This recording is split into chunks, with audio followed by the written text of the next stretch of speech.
আসসালামু আলাইকুম, কেমন আছেন সবাই? আশা করি বেমালা ভালো। প্রাইমাল সিজন 2 এর এপিসোড 1 এবং 2 এর গল্পে আপনাকে স্বাগতম।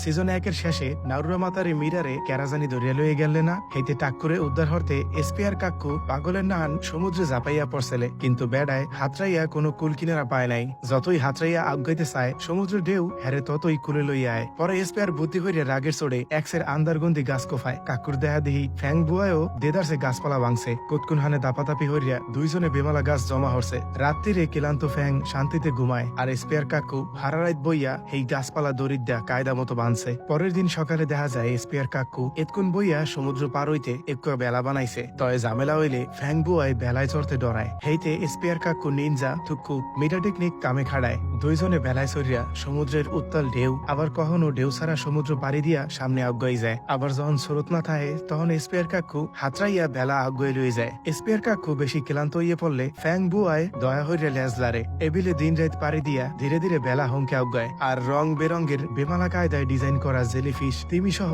অনেক পদের মাছ হ্যাগো পাশ দিয়ে যায়। একটানা না খাইয়া দুগ্গা দিন পার হওয়ার পরে এসপিআর কাকু আর ফ্যাং বুয়া দুইজনেই খিদায় নেতাইয়ে পড়ছে। খিদার চোটে এক সময় এসপিআর কাকু সমুদ্রে লাফাইয়ে পড়ছে, কিন্তু বেমালা খোঁজার পরেও এক মাছের দেখাও পায় নাই। ওই যে মানে কয় না, দরকারের সময় কামের জিনিস হাতের দ্বারে পাওন যায় না। বর্তমান অবস্থাটা এককালে হেবিলেই না খাইয়া 34 মাসের রোদের নাহান দনুজনের হুটকি ওর পালা। তখনই দানবের নাহান একটু কসমের আলাপ পাইয়া এসপিআর কাকু জাপাইয়ে পড়িয়া শিকার হরতে দাপাদাপি হরে। আর ফ্যাং বুয়ায় বেলায় বইয়া জিব্রা তাওয়ায়। একসময় এসপিআর বোঝদারে হ্যার এল্লার পক্ষে পাড়ার নাহান এই কসমটারে সাইজ করা সম্ভব না। হেইতে বুদ্ধি হইয়া বেলার ধারে লইয়ায়।